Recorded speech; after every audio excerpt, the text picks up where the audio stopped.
Halo, assalamualaikum. Jadi anak PKL itu susah-susah gampang. Mereka itu lagi latihan untuk bekerja. PKL atau praktek kerja lapangan, yaitu kegiatan dari sekolah di sekolah kejuruan, di mana anak-anak sudah mendapatkan teori-teori, sudah dilatih keterampilannya atau skillnya. Maka PKL adalah waktunya untuk berlatih bekerja di perusahaan yang sebenarnya. Maka posisi PKL adalah untuk membantu kelancaran sebuah divisi dari perusahaan. Berada di bawah kepemimpinan seorang kepala divisi sehingga dia bisa mengamati, mempelajari, dan melaksanakan. Lalu menyerahkan hasil kerjanya kepada kepala divisi. Jadi anak-anak PKL bukan orang yang harus membuka divisi baru atau bertanggung jawab full kepada divisi tersebut. Hasil dari PKL yang dilihat itu adalah apakah dia udah bisa kerja atau belum. Hasil kerjanya bagus atau enggak. Kinerjanya stabil atau enggak. Bikin bagus perusahaan atau enggak. Yang kedua, masalah mental mereka. Kalau ada tekanan dari bos, dari karyawan lain, atau dari pekerjaan, atau dari rekan kerja, apa udah bisa menghadapinya? Atau malah jadi pundung, mogok kerja, atau sering bolos. Nah, berdasarkan 2 poin tadi, untuk memudahkan para anak-anak PKL mengarungi dunia pekerjaan di perusahaan-perusahaan, perhatikan ini. Jadi anak-anak PKL itu harus seperti sebuah batu karang yang tegak. Ketika dia mendapatkan kesenangan di tempat kerja ataupun mendapatkan hal yang tidak menyenangkan di tempat kerja, dia tegak. Gini aja, gak usah terbawa senang berlebihan, apalagi ngelunjak. Ketika suasana nyaman di kantor, biasanya suka jadi ada ngelunjak. Jadi ngobrol sama staff, curhat, atau main game ketika gak ada kerjaan, ngebully temen, atau tidur, atau sering gak masuk. Dia pikir, orang-orang udah pada baik kok, udah pada enak nih sikonnya. Jadi saya mau mengeluarkan sifat asli juga gak masalah. Nah, ini gak boleh, tetap aja di tempatnya. Nah, begitu juga ketika ada hal yang gak menyenangkan, kita juga jangan kebawa sama hal yang gak menyenangkan itu. Kita jadi galau, jadi overthinking, salfok sama ucapan-ucapan atau celetukan mereka, salfok sama bos yang galak, yang ngasih tugas melulu, yang deadline-nya harus cepet-cepet. Ini gak usah terpengaruh, tegak aja terus.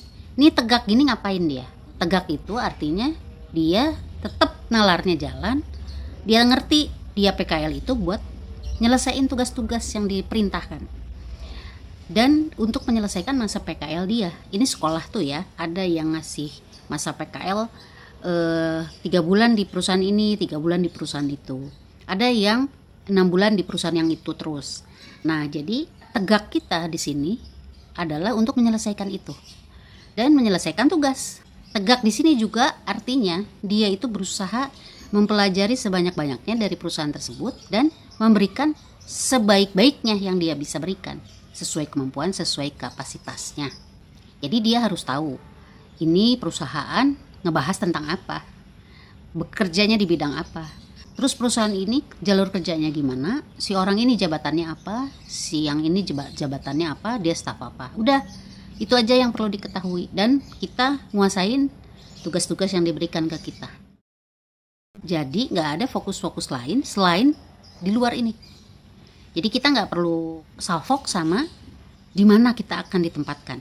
Kecuali memang perusahaan yang ditunjuk sama sekolah itu terlalu jauh letaknya dari rumah kita. Itu kan kita bisa kompromi dulu, bisa didiskusikan dulu. Dan patuhi tuh jam berapa masuk, patuhi jam berapa pulang. Terus gak usah salfok sama bos yang galak atau bos yang baik atau rekan kerja, karyawan lain yang suka usil. Itu gak usah salfok ke situ. Apalagi kalau ada celetukan yang tidak membangun, itu biasanya suka masuk set. Jadi nanti overthinking, malah bikin kita gak fokus sama kerjaan, tapi fokusnya sama perkataan-perkataan si ini. Ganggu kan? Kita lakuin tugas kita itu sebaik-baiknya, do the best. Tapi nggak usah maksain juga untuk menjadi seseorang yang selalu diandalkan sama bos. Kalau bisa, itu bagus. Tapi kalau nggak bisa, jangan dipaksain, biasa aja. Jadi memang ketika kita ada ketidakmampuan atau nggak ngerti soal masalah yang kita kerjakan, kita bisa bertanya, ini gimana ya, saya kurang ngerti, bisa dikasih tahu nggak? Bisa dibantuin nggak? Karena kita lagi latihan kerja, maka memang kita perlu dibimbing. Maka perusahaan yang baik, yang mengerti maksud dari PKL itu akan bisa memahami sikon tersebut. Jadi yang PKL nggak usah takut bertanya atau mengkomunikasikan soal pekerjaan ini. Nah, untuk bisa berdiri tegak seperti ini, itu nggak semuanya bisa. Ada beberapa orang yang mampu melakukannya, bahkan sangat citel. Tapi ada yang sampai jungkir balik, merasa ini sesuatu hal yang sangat sulit diadaptasikan. Nah, gimana caranya supaya bisa tegak gini terus selama 6 bulan? Caranya adalah dengan banyak menopang, cari topangan. Topangan pertama kita tentu aja dari pihak sekolah. Terus yang kedua, orang-orang yang dipercaya sama kita, misalnya orang tua atau teman-teman kita yang bisa diajak untuk berbagi. Misalnya kita lagi sebel, lagi kesel sama kerjaan, itu kita bisa cerita, bisa saling berbagi cerita. Mungkin dari obrolan itu gak akan ada solusinya karena sama-sama masih pada bingung, tapi setidaknya mereka dapat spirit. Jadi hari-hari kerja berikutnya itu udah ada semangat yang berbeda. Terus kalau ada celah-celah seperti grogi, ada introvert, pemalu, kesel, bete, sebel, itu tuh jangan diperbesar. Kita untuk menjadi tegak ini artinya mentalnya harus kuat. Jadi kalau mental mau kuat, kita jangan manjain masalah kita, jangan manjain mental kita. Jangan celah-celah tadi digugu, artinya didengerin terus diperbesar, diberitakanlah kemana-mana, menjadi semua masalah yang besar. Itu bakal bikin kita jadi lumpuh. Makanya perlu ngedobrak diri sendiri, tegas sama diri sendiri.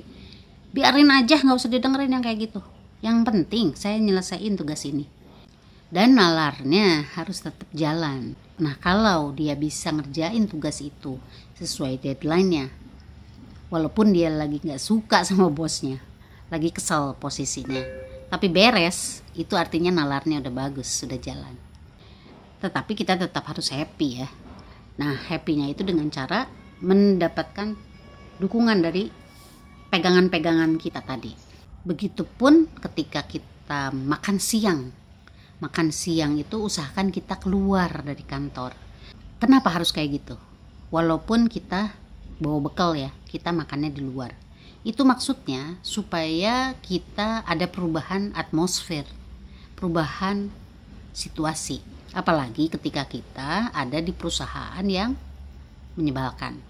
Memang dibutuhkan touch up, waktu untuk touch up semangat dan mood. Jadi kita perbaiki mood kita di waktu makan siang tersebut dengan suasana yang berbeda. Nah, moga-moga ini tuh bisa membantu anak-anak PKL yang lagi berjuang. Tetap semangat ya. Jadi jangan semangat naik turun, tapi tetap maju gitu. Jangan mundur, jangan berhenti. Jangan mogok, jangan frustasi. Maju aja terus. Walaupun terseok-seok tapi maju. Dan ini kalau bisa dilakukan keren. Karena itu artinya mental kita, jiwa kita udah lebih menguat. Sukses selalu, salam sehat selalu. Assalamualaikum. Kepo Channel.